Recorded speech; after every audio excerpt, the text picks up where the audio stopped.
Compañeros, bueno, derivado de las dificultades técnicas de la clase pasada y dado que no pude explicarles bien les pude explicar bien el tema en los que estuvieron, algunas interrupciones del audio y nada, pero bien. Y bueno, para los que no estuvieron no se pudo grabar la conversación que tuvimos o la videollamada.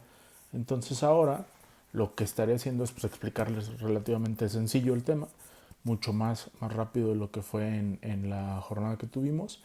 Y bueno, yo creo que a lo mejor podemos seguir este mismo mecanismo para posteriores sesiones. Les hago un video explicativo o explicándoles un poquito la clase y después en la sesión vemos dudas y algunas aclaraciones, ¿no? Bueno, en este caso era un ejemplo o es un ejemplo de desarrollo económico y democracia, que la idea es hablar de diferentes estudios que se han hecho de temas de desarrollo económico y democracia. El tema de desarrollo económico y democracia, la relación que hay entre estos dos tópicos, les decía yo, la pueden estar viendo incluso en clase, ¿no? Cuando de repente alguien dice que hay muy poca participación política de la sociedad y habemos quienes les decimos, bueno, pues si hay tan poca participación política de la sociedad es porque la sociedad tiene a lo mejor necesidades más apremiantes que específicamente participar en política. Bajo estos criterios, hay diversos autores que han estado tratando de explicar cuál es la relación que existe entre el desarrollo económico y la democracia, ¿no? Uno de estos factores primordiales o uno de los problemas de investigación que se plantean a partir de este tema es que, bueno, los países ricos suelen ser más democráticos, es una de las preguntas, los países ricos son más democráticos. La segunda pregunta es, ¿el desarrollo económico crea condiciones adecuadas para la democracia? Es decir, la democracia se da en condiciones solamente de desarrollo económico. O la tercera, ¿no? Que incluso una vez establecida la democracia, la prosperidad económica puede ayudar a que se consoliden estas instituciones, ¿no? Muchas de las variantes de este tema tienen que ver primero con definir la democracia, ¿no? Y bueno, qué es lo que hace que un país sea o no democrático. Por otro lado, si la democracia es una cuestión de grado, es decir, que hay países más democráticos y otros menos democráticos, o si por otro lado la democracia es o eres democrático o no eres democrático, ¿no? Es un todo o nada o una cuestión de grados. Cuando hablamos de la definición de desarrollo económico también es importante precisar qué es a lo que nos referimos, qué es lo que hace que un país sea desarrollado. Eh, y bueno, hay una relación, hay diferentes maneras de tomar esta relación entre ambas variables, ¿no? Entre el desarrollo económico y la democracia. La primera es una relación lineal, que entre más se incrementa el desarrollo económico, más se incrementará la democracia en el mismo sentido o en la misma dimensión.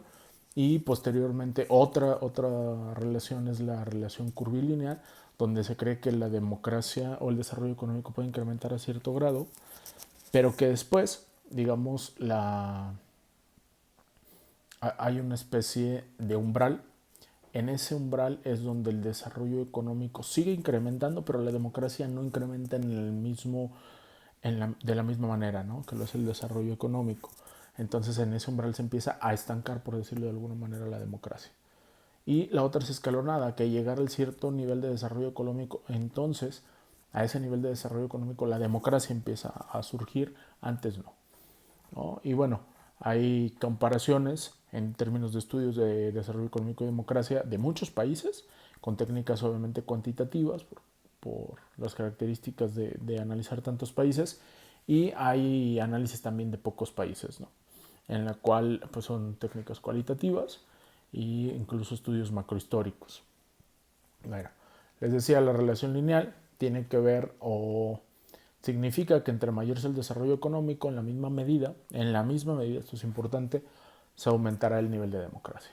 Y la relación curvilínea significa que los cambios positivos en desarrollo económico corresponden de la misma manera a cambios positivos en la democracia, hasta un umbral del cual no varía la posibilidad de que el país se vuelva más democrático. Aquí uno de los ejemplos que yo les ponía a los compañeros son países, por ejemplo, escandinavos, ¿no? Donde se sigue habiendo un desarrollo económico y sigue incrementándose el nivel de vida de estos países escandinavos, pero el desarrollo democrático hasta cierto punto se ha estancado y siguen teniendo problemas democráticos, y el que siga incrementando, digamos, el nivel de vida de la gente en términos materiales no incide en la resolución de estos problemas de tipo democrático, ¿no? Como pueden ser temas de migración, de refugiados, racismo, etcétera, ¿no?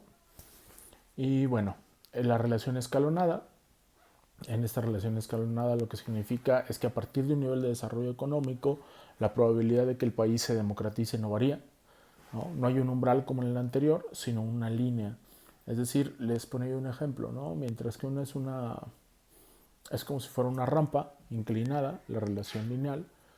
La otra es una relación curvilínea, donde es una rampa, pero después llega, digamos, a un tope, o tiene más bien la forma como de un tope, donde hace esto. Y en la otra son unos escalones, ¿no? Entonces es una relación así, así. Son diferentes modelos de relacionar las dos variables, ¿no? El desarrollo económico y la democracia. Hay otro concepto interesante que es la inercia institucional. Y bueno, podrán ver ahí en el canal del Teams, donde ya les puse la presentación, todos estos temas con sus diferentes gráficas. Yo les recomiendo que mientras escuchan el video, a lo mejor aunque no me vean, pero si lo están escuchando, vale la pena que puedan estar viendo o visualizando la presentación. El argumento de la inercia institucional se basa en que algunos eventos iniciales influyen en el desarrollo de eventos posteriores y los vuelven cada vez más probables, como la democratización de diferentes países en América Latina. En específico, creo que México siguió este argumento, o más bien esta inercia institucional, ¿no?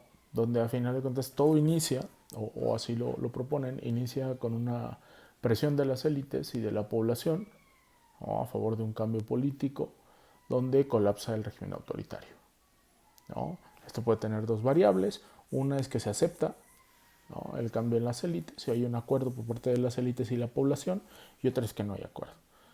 Si hay acuerdo, bueno, puede esto llevar a un panorama de estabilización y y consolidación, institucionalización, a final de cuentas. Cuando hay un acuerdo se estabiliza y se institucionalizan y se consolida la democracia como un tercer escenario, ¿no?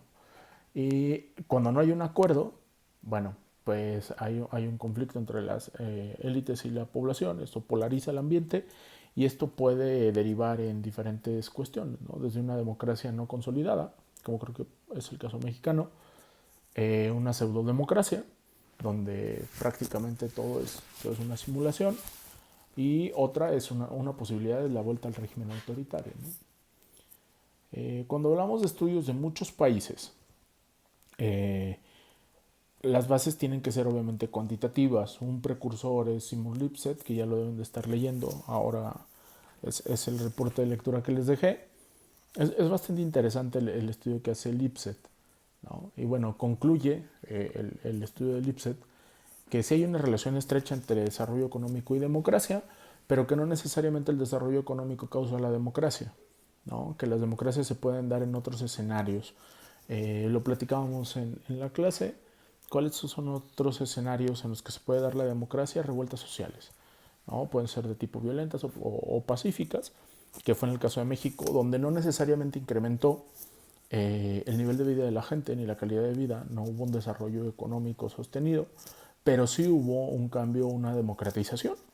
Entonces, México puede ser una excepción a esta supuesta regla de que es necesario que haya desarrollo económico para que haya democracia.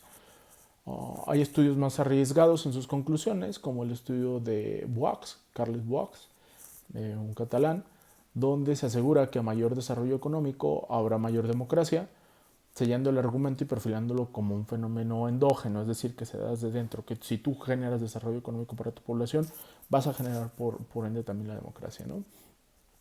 Para Przeworski, dice que efectivamente sí hay una relación, que a lo mejor se han hecho unas interpretaciones erróneas y es mucho más, es decir, para Przeworski hay otros fenómenos, igual que lo dice Lipset, que pueden causar la democracia. Y que incluso ya países democratizados, lo que sí pasa es que países ya democratizados pueden ser más estables si empiezan a generar desarrollo económico, ¿no? Que yo creo que un ejemplo, y les decía en clase, puede ser México ahí muy interesante, porque si bien ya se democratizó hasta cierto punto, y aunque hay democracia no consolidada, podemos hablar de democracia en México, El que no haya habido desarrollo económico durante el periodo neoliberal puede darle cierta inestabilidad a las instituciones democráticas y puede incluso llevarnos a escenarios de regresos del autoritarismo. Entonces, esta conclusión es la de Jaworski, ¿no? Que una vez democratizados los países, cuando hay desarrollo económico, son más estables las instituciones propiamente democráticas. Entonces, esto es en los estudios de muchos países. Cuando hablamos de comparaciones de pocos países, bueno, ahí un autor de apellido Lerner hizo un estudio de varios países de Oriente Medio, tratando de relacionar los procesos de modernización con los democráticos. Incluyó 6 países, ¿no? Egipto, Libia, Irán, Jordania, Turquía y Líbano.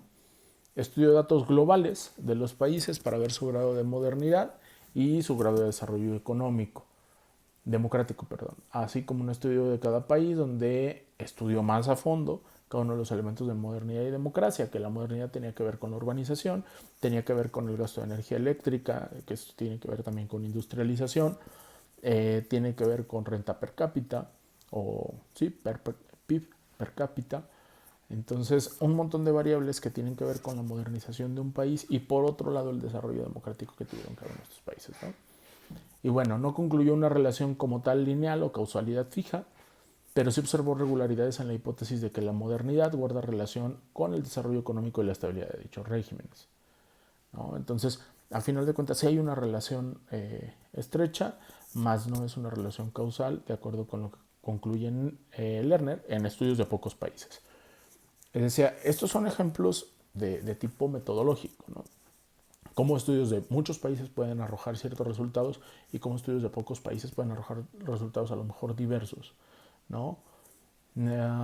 Neubauer realizó un estudio en 23 países democráticos y desarrollados para revelar la correlación existente entre ambas variables. 23 países democráticos y desarrollados. Ojo, los países que toma son de estas características, distinto a los países de Oriente Medio, ¿no? Y terminó concluyendo que sí puede existir una especie de umbral, es decir, la relación curvilínea de la que hablábamos, puesto que no porque haya mayor desarrollo económico hay una variación significativa en los niveles democráticos, por lo que entre países ya desarrollados puede haber ese umbral en el que ya no hay cambios fuertes en los niveles de democracia.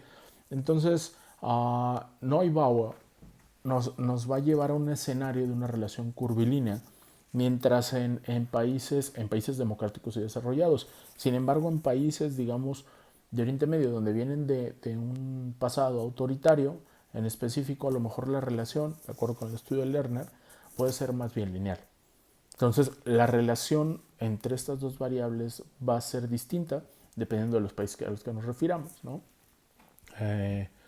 Bueno, en estudios como los de Landman, Todd Landman, que es con quien me baso para estar citando estos estudios, para países de América Latina, digo, en el caso de Landman la comparación la hizo con similitudes culturales y geográficas, entonces hablamos de máxima similitud, pero con diferentes niveles de desarrollo económico y desarrollo democrático, ¿no? Y entonces Landman encontró que con una muestra más pequeña de países con máxima similitud no hay una relación estrecha como en la teoría que se ha hecho ver o como lo aparentan los estudios de un número mayor de países y disímiles, ¿no? Entonces, aquí vale mucho la pena esa observación de que cuando son países similares o de máxima similitud, como lo hizo Landman, un estudio de pocos países de máxima similitud, pues pareciera que la relación siquiera es incluso casi inexistente, ¿no? Por las diferencias que presentan países tan similares, ¿no? Entonces, bueno, pues si la diferencia es de desarrollo económico y desarrollo democrático, ¿no? Hay países, por ejemplo, como Costa Rica, donde en Costa Rica a lo mejor sí hubo un desarrollo democrático, pero no el desarrollo económico en su momento, y países como Brasil, donde el desarrollo económico estaba creciendo, pero el desarrollo democrático no se daba, ¿no? Con autoritarismos a lo mejor todavía en el siglo XX, a mediados o 70s, 80s del siglo XX, nos pueden arrojar resultados diferentes dependiendo de los países que tomemos y del método que elijamos, ¿no? Hay estudios como el de Sveinitz, que se llama Industrialization and Democracy, en el que se detalla mediante el método macrohistórico y con mayor detalle los diferentes variables que presenta el desarrollo económico. Y bueno, Sveinitz analiza Reino Unido, Estados Unidos, Alemania y Rusia, ¿no? Y ahí les pongo en la presentación una tabla en el cual hablamos de las diferentes variables, ¿no? Desde el carácter del desarrollo económico, ¿no? Y entonces en Reino Unido nos dice que el desarrollo económico es autónomo muy temprano, en Estados Unidos el desarrollo económico es autónomo, en Alemania hay una industrialización tardía, pero parcialmente dirigida por el Estado, y en Rusia es una industrialización tardía y no autónoma, ¿no? Es decir, provocada desde el Estado. Algunos rasgos únicos, y después, digo, ya verán ahí la tabla ustedes con mayor detenimiento, revísenla, vean los resultados, los desarrollos de las clases sociales. Y entonces se fijan, habla del carácter del desarrollo económico, habla de rasgos únicos que tiene cada uno de estos países. Desarrollo de las clases sociales, es importante para él el tema de las clases sociales y cómo se desarrollan, y la cultura política que tiene cada país, ¿no? Entonces estamos hablando de temas de desarrollo económico, estamos hablando de rasgos del país para diferenciarlo, estamos hablando de desarrollo de las clases sociales, cómo esto influye en el desarrollo democrático y en el económico, y la cultura política en el desarrollo democrático, ¿no? Y bueno, cada uno de estos países le dan diferentes resultados. En Reino Unido y Estados Unidos democracia, y democracia inestable en Alemania, y la no democracia en Rusia, ¿no? Bueno, después hay otro estudio de Moore de 1966 donde clasifica los países o los agrupa en tres diferentes clasificaciones, ¿no? Digamos los occidentales pero de tipo fascista, y después a Rusia y a China, ¿no? Como países orientales o autoritarismos orientales. Y entonces estudia a Gran Bretaña, Francia y Estados Unidos, el primer bloque de países, y la India también lo incluye ahí, no sé por qué.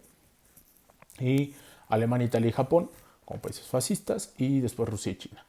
Entonces analiza variables como carácter de desarrollo económico, de igual manera, desarrollo de clases y coaliciones, y la función que tiene el Estado, ¿no? Y a partir de ahí tiene resultados distintos, donde los primeros son democracias parlamentarias de tipo capitalista, los segundos países son fascismos capitalistas, y los últimos países son comunismos.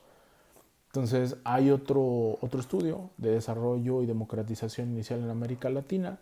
Este está hecho, permítanme que me acerque un poquito, por, siempre este apellido es complicado, Rachamaya,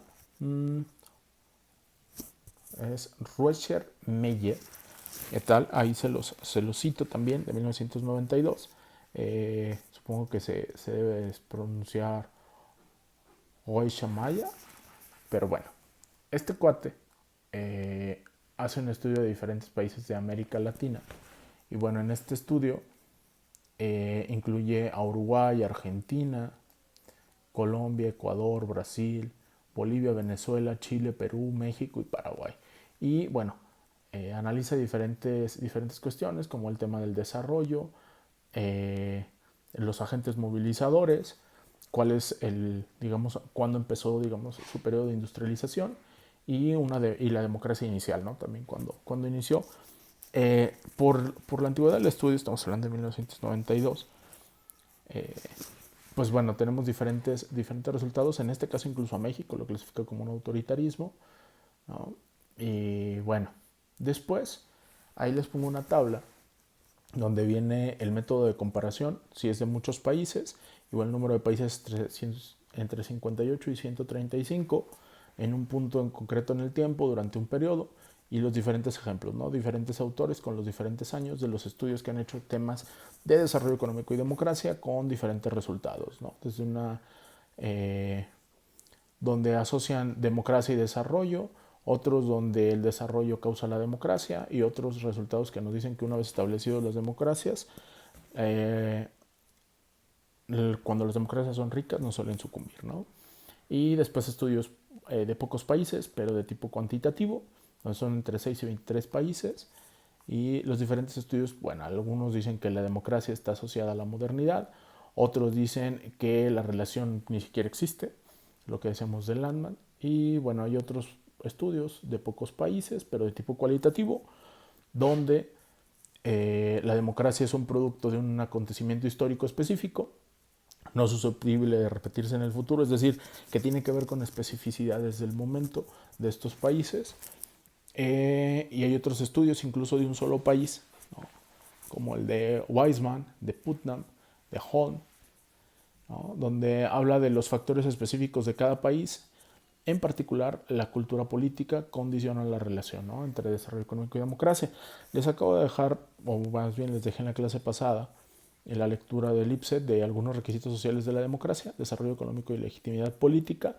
Y bueno, este estudio del IPSET, que es precursor de todos estos estudios, vale mucho la pena por la comparación que hace, para que empiecen a ver la parte metodológica de las comparaciones y empiecen a repasar algunos de los temas que hemos visto, ¿no? A qué adscripción teórica se adhiere, digamos, cuál es el enfoque que le da, qué está comparando, si lo que está comparando es comparable o no es comparable desde la perspectiva metodológica, compara muchos países, pocos países, utiliza el método cuantitativo o el cualitativo, en este caso es el cuantitativo.